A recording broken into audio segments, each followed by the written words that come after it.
50,1 Bantika FM Radio Gemilang. Assalamualaikum warahmatullahi wabarakatuh. Selamat malam, jumpa kembali di edisi Senin 6 April 2020 dengan saya sendiri, Ebit Panca Nugroho Putra, yang tentunya akan menemani malam Anda 30 menit ke depan di acara yang spektakuler ini, yaitu Bincang on the Radio, yang selalu membahas berbagai informasi di dunia, mulai dari kejadian unik, sejarah, hingga biografi. Nah, Sobat Bincang, sudahkah Anda di depan radio dengan segelas kopi? Wow, tentunya luar biasa ya, sudah menanti acara yang selalu spektakuler dan memberikan banyak edukasi ya. Baik, semoga selalu sehat. Nah, bahasan malam ini menarik sekali, Sobat. Sekarang sedang banyak dibicarakan di berbagai media nih. Kaitannya tentunya kesehatan ya. Kita pasti sudah tahu karena setiap hari, setiap saat, setiap waktu kita selalu melihatnya, mendengarnya, yaitu mengenai COVID-19 atau pandemi virus corona. Nah, wabah ini pun beberapa bulan lalu, tepatnya bulan Desember tahun 2019, menyerang Wuhan, Cina. Nah, menyebar dengan cepat sampai masuk ke wilayah Indonesia. Bahkan wilayah Magelang pun juga ikut terkena dampaknya. Langsung saja, jadi sebenarnya apa itu corona? Kemudian kok ada COVID juga ya? Baik, kita bahas satu persatu. Jadi corona itu adalah nama virus ya, yang merupakan virus genesis. Jadi pada awalnya virus itu terdapat pada hewan. Kemudian dia bermutasi menjadi virus baru yang kemudian mencari inang baru. Nah, inang baru ini tuh sekarang manusia, bukan hewan lagi ya. Dan terus berkembang hingga melakukan penyebaran virusnya ke manusia yang lainnya juga. Nah, kemudian apa itu COVID-19? Nah, COVID-19 adalah penyakit baru yang kemudian dinamakan COVID-19 dengan kepanjangan Coronavirus Disease 2019.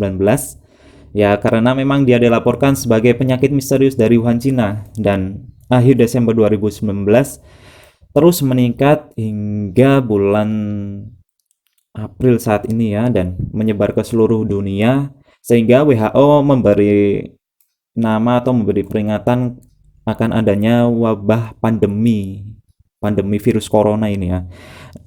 Awalnya sih WHO memberi nama penyakit Wuhan. Ya, setelah berjalannya waktu ada nama baru yang disebut COVID-19. Jadi sebelumnya nama penyakit ini malah pneumonia. Jadi, Sobat tahu pneumonia? Ya, kalau yang belum tahu, pneumonia itu peradangan pada parenkim paru-paru yang disebabkan oleh bakteri, virus, jamur parasit. Nah, COVID-19 ini tergolong ke virus. Nah, virus ini bukan organisme ya, seperti bakteri ataupun jamur, beda beda sendiri lah. Jadi gitu, yang diserang jaringan parenkim paru-paru. Awal gejalanya sih seperti penyakit biasa ya, batuk, pastinya menyerang paru-paru. Virus ini emang berbeda ya, memang virus mutasi, virus baru, jadi belum banyak diketahui dan masih banyak dilakukan penelitian mengenai karakteristik ini, dan sedang diuji laboratorium mengenai antivirusnya oleh ilmuwan di berbagai dunia. Oke, Sobat Bincang, silahkan yang ingin bertanya bisa kirim via SMS maupun WhatsApp ke 0857 7772 6207 atau telepon langsung di 265 225. Saya tunggu pertanyaannya. Silakan. Oke, saya ulangi lagi, jika ingin bertanya kirim via SMS maupun WhatsApp ke 0857 7772 6207 atau telepon di 625 225. Baik, itu baru gambaran awal dari COVID-19 dan masih banyak hal lagi mengenai COVID-19. Sobat, jangan lupa untuk makan malam ya, agar tetap kuat untuk mengikuti acara ini hingga 30 menit ke depan. Ya, kurang lebih setengah 9 ya udah selesai. Untuk sahabat atau Sobat Bincang yang baru bergabung, silakan langsung menyesuaikan diri mencari tempat nyaman bersama radio Anda, dan saya akan memberi informasi lagi bahwa bahasa malam ini mengenai COVID-19 yang sedang beredar atau wabah pandemi ya, yang semua negara pun sedang mengantisipasi dan was-was ya karena penyebarannya cukup cepat. Baik, ikan cucut, lanjut. COVID-19 memiliki ciri gejala pada tubuh seseorang yang sudah terjangkit virus ini, yaitu suhu badan di atas 38 derajat, batuk kering, sesak napas, hingga demam. Namun perlu diketahui lagi Sobat Bincang bahwasannya tidak ada gejala khas atau khusus dari COVID-19 ini. Jadi jika Sobat mengalami gejala yang saya sebutkan sebelumnya seperti suhu badan di atas 38 derajat, batuk kering, sesak napas maupun demam, maka segera cek kesehatan untuk memastikan diri dari penyakit COVID-19 ini ya. Ya bukan berarti menakuti atau seperti apa, karena mencegah lebih baik daripada mengobati. Lanjut ke bagaimana sih mekanisme seseorang dalam didiagnosa positif ini ya, terinfeksi COVID-19. Oke, langsung ke pembahasannya. Karena virus ini molekuler ya, memang seluruh dunia pun sedang mengembangkan pemeriksaan serologi. Nah, apa itu serologi? Yaitu pemeriksaan cairan tubuh seperti darah, air mani, air liur, keringat maupun kotoran manusia itu sendiri. Tujuannya apa? Untuk mendeteksi pola makan, kondisi kesehatan, riwayat penyakit, bahkan penyakit yang sedang dialami saat ini. Nah, karena sudah sampai pemeriksaan massal molekuler, eh, virus ini pun segera dilakukan tes serologi. Nah, tes serologi ini berupa rapid test ya, walaupun rapid test ini studinya belum ada yang membahas lebih dalam ya mengenai benar nggak sih COVID-19 ini melalui rapid test hasilnya akurat. Nah, baik seperti itu. Berbicara mengenai menanggulangi, pemerintah sudah berupaya secepat mungkin ya dalam mencegah mitigasi ini dengan penyemprotan disinfektan ya sobat di setiap lingkungan agar membunuh virus ini. Nah, penyemprotan ini tuh dilakukan di berbagai wilayah sekarang ya. Nah, penyemprotan disinfektan itu terkhusus pada benda mati ya, baju, kendaraan yang ketika melalui apa ya, ya dari kota menuju ke kota lain ya. Sementara itu untuk manusia atau benda hidup, jangan gunakan disinfektan ya. Lebih baik gunakan antiseptik seperti hand sanitizer ya. Menggunakan masker ketika sakit, ketika tidak sakit pun ya dianjurkan ya sekarang pakai masker, karena ya ketika berpergian di luar rumah atau yang ngantor pun ada kesibukan yang memang itu harus untuk keluar rumah, ya usahakan menggunakan masker. Nah, dan sekarang pemerintah lebih menggencarkan cara memutus rantai penyebaran virus COVID-19 ini, yaitu dengan menjaga jarak minimal 1 meter ya, tidak melakukan kontak fisik atau physical distancing ya. Nah, untuk yang punya doi ini puasa dulu ya, jaga jarak agar selamat, dan hindari tangan untuk menyentuh muka ini seperti hidung, mata maupun mulut ya. Kalaupun mau menyentuhnya ya usahakan cuci dengan sabun ya hingga bersih. Nah, semua kegiatan harus diawali dengan mencuci. Karena apa? Kita tidak tahu dan tidak bisa melihat virus itu menempel di diri kita atau tidak. Makanya ini sebagai salah satu memutus rantai penyebaran virus corona atau COVID-19 ini. Nah, ada lagi program yang memang sudah lama sih, cuma ini berkaitan dengan masalah kebersihan, yaitu PHBS atau perilaku hidup bersih dan sehat.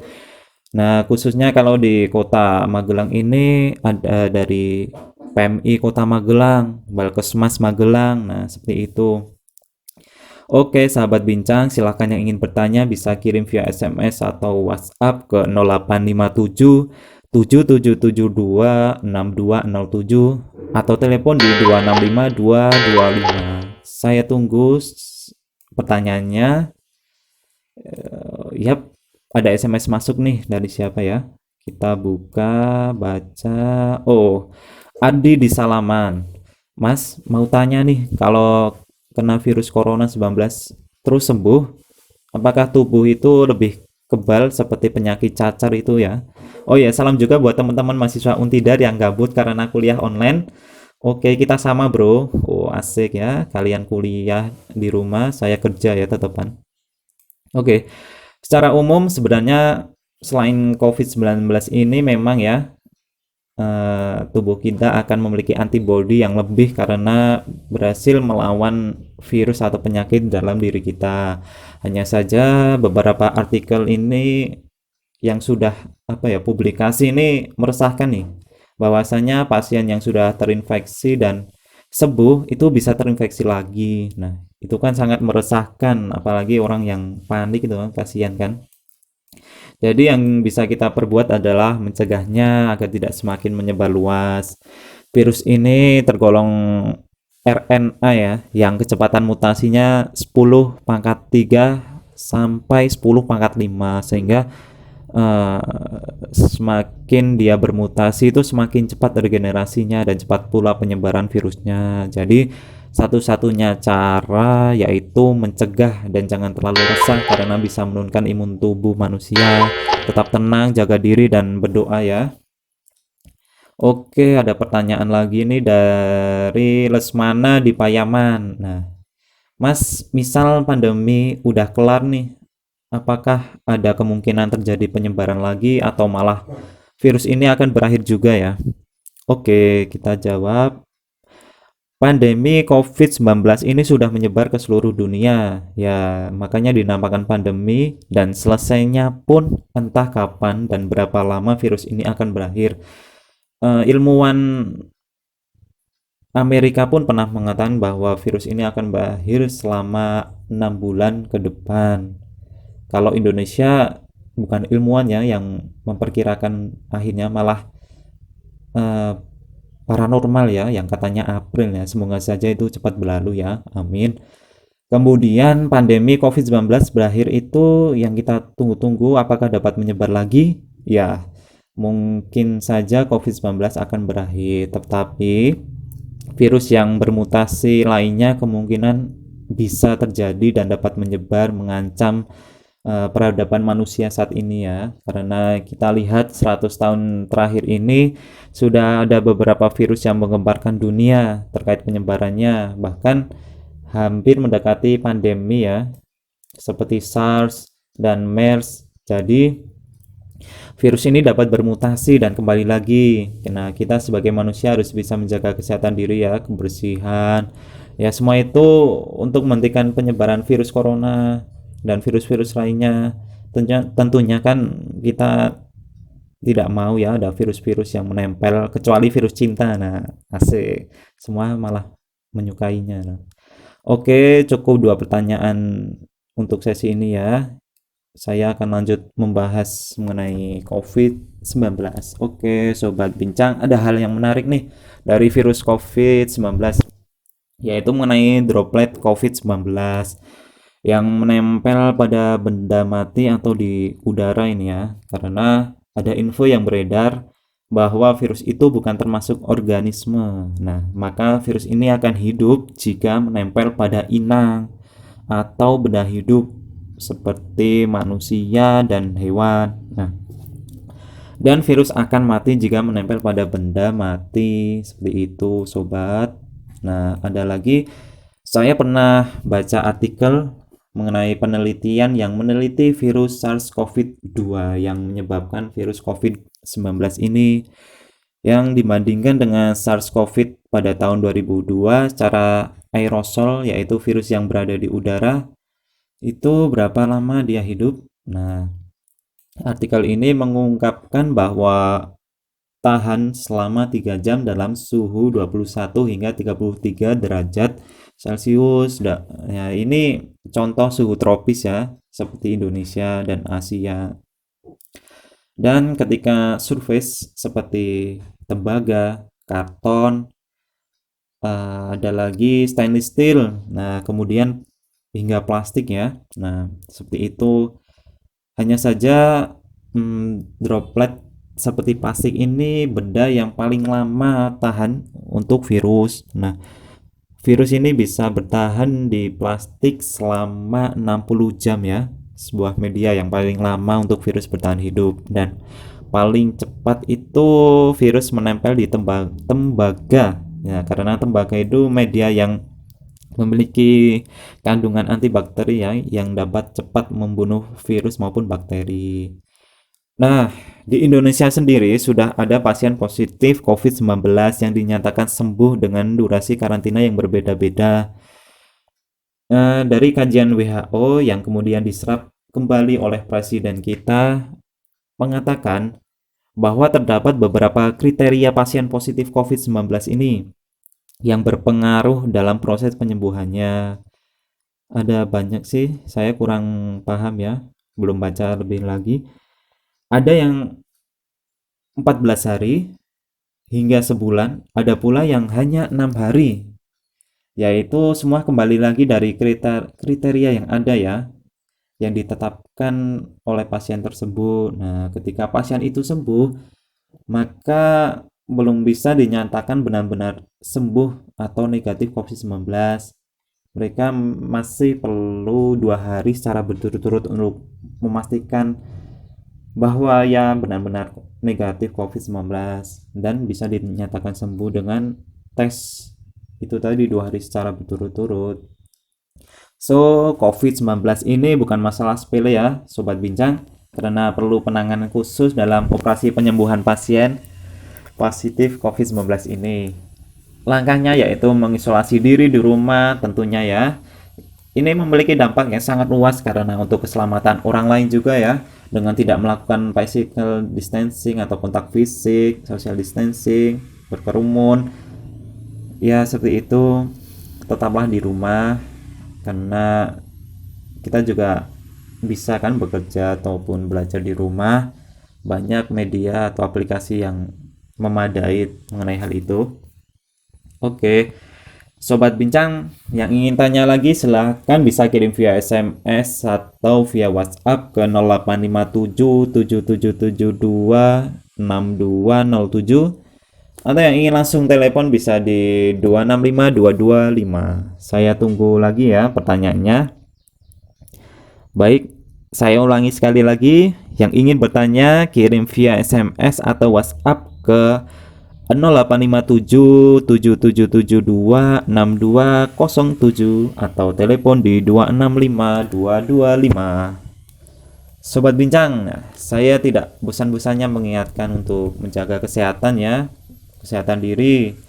Ikuti protokol dari pemerintah, kebijakan dari pemerintah daerah juga, karena kesadaran diri kita itu adalah kunci dari terrealisasikannya semua kebijakan dari pemerintah hingga pemerintah daerah, bahkan hingga ke RT. Tujuannya apa ya, selama COVID-19 ini untuk membentuk penanggulangan virus agar cepat berakhir dan memutus transmisinya. Oke, SMS masuk nih, dari siapa? Oke, kita buka lagi. Oh, dari Naila ya. Naila dari mana ini? Magelang Kota. Wah, anak kota ini ya. Aku mau tanya nih, kebijakan untuk lockdown itu apakah efektif untuk mencegah penularan virus tersebut? Baik, terima kasih pertanyaannya yang bagus ya. Luar biasa. Nah, lockdown itu juga bisa disebut isolasi ya. Cuma masalah efektif tidaknya untuk di wilayah Indonesia sendiri jika dilakukan lockdown, tentunya ya kita melihat masyarakatnya, kondisi yang dialami Indonesia itu kulturnya bagaimana. Nah, tetapi Indonesia itu ya saya bisa bilang cukup rewel ya, karena susah menaati peraturannya. Ya udah kebiasaan sih. Nah, memang kebiasaan itu susah untuk dihentikan, tapi mau tidak mau kita harus belajar untuk mengikuti peraturan yang sudah ditetapkan. Ya, semua itu tujuannya baik ya, agar tidak ada penularan lagi, untuk memutus transmisi ya. Walaupun Indonesia belum menerapkan sistem lockdown ini, tetapi seperti di kantor, di kampus, sekolah-sekolahan sudah menerapkan sistem lockdown ya. Nah, sistem ini yang diharapkan adalah menghentikan kegiatan secara masif atau berkumpul-kumpul dengan tujuan memutus transmisi COVID ini.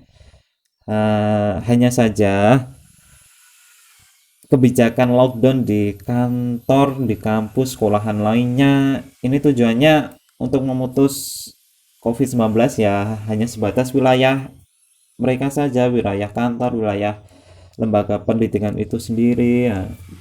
Mengenai tempat lainnya seperti di rumah atau kegiatan kalian itu justru kalian sendiri yang harus mawas diri. Nah, aduh belepotan ini.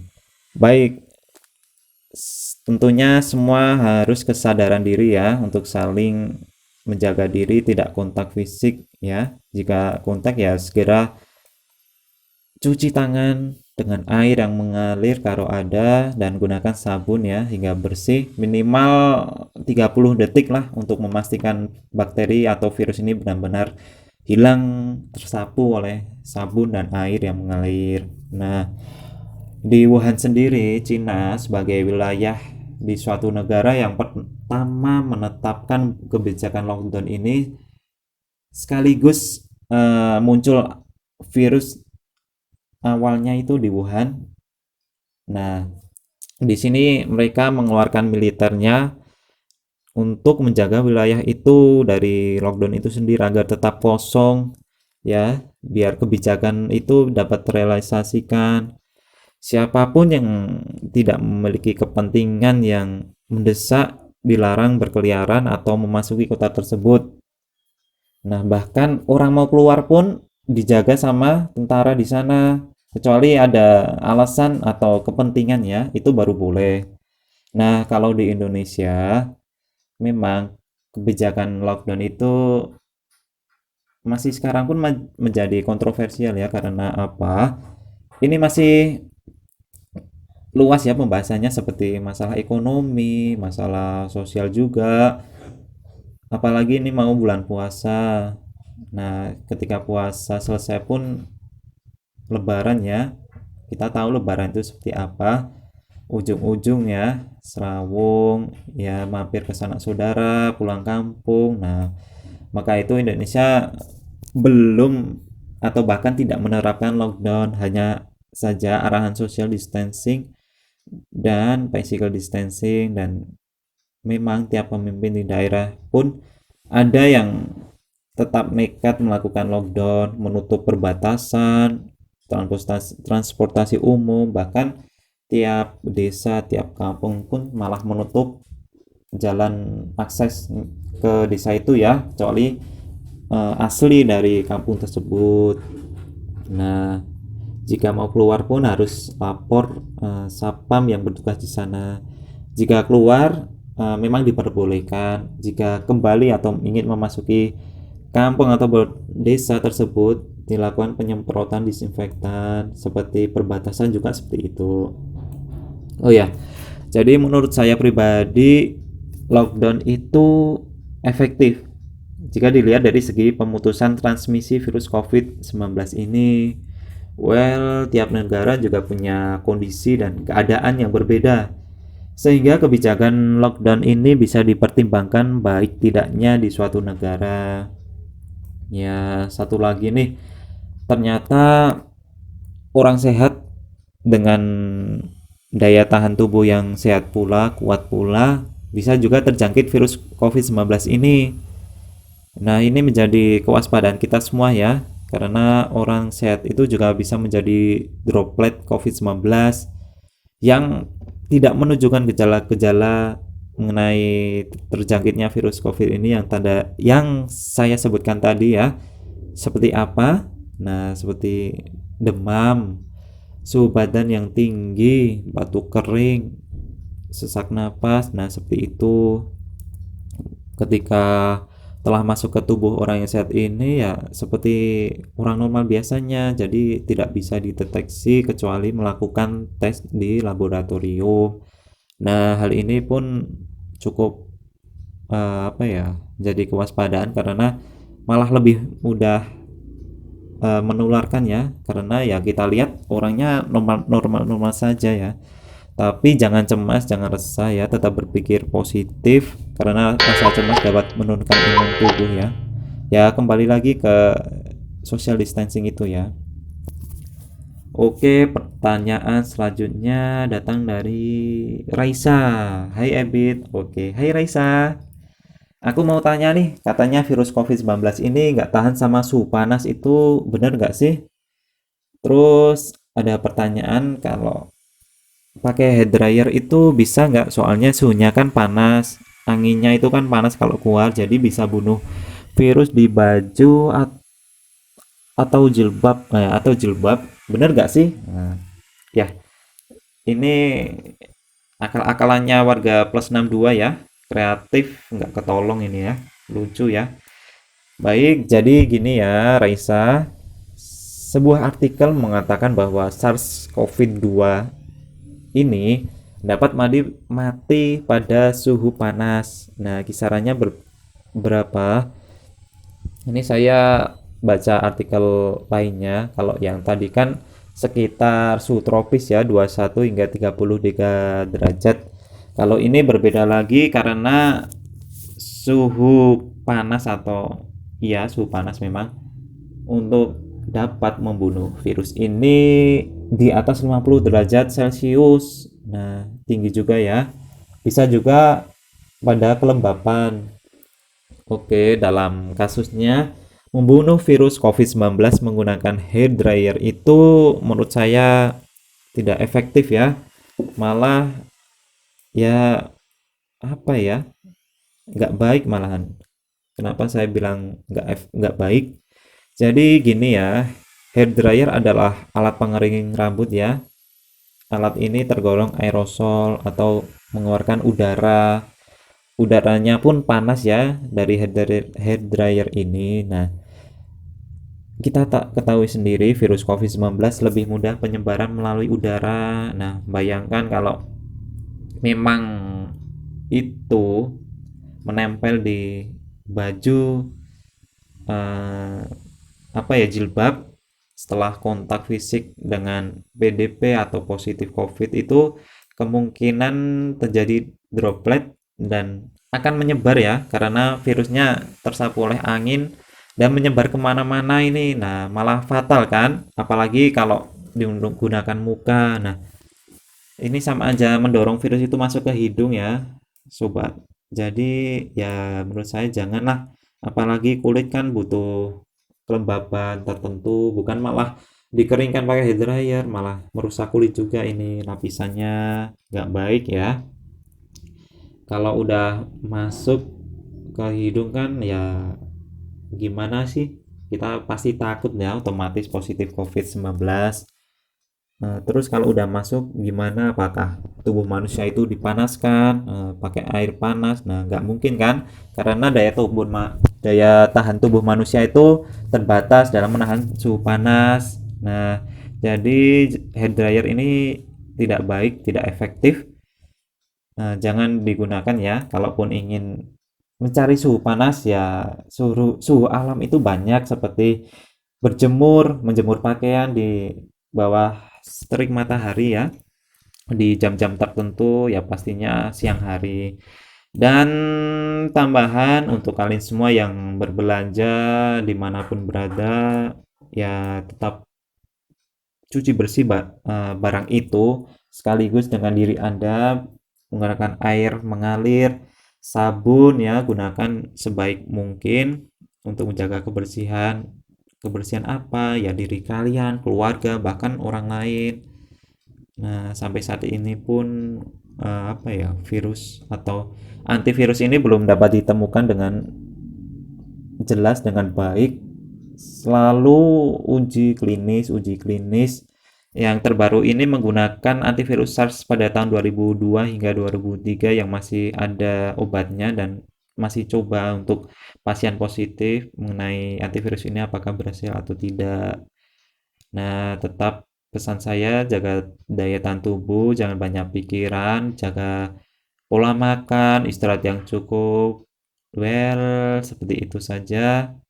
Jangan terpancing berita-berita yang belum tentu, bisa saja itu hoax. Tetap apa ya, pantengin saja berita-berita yang menurut Anda itu sudah apa ya, terverifikasi bahwa itu asli ya. Itu saja.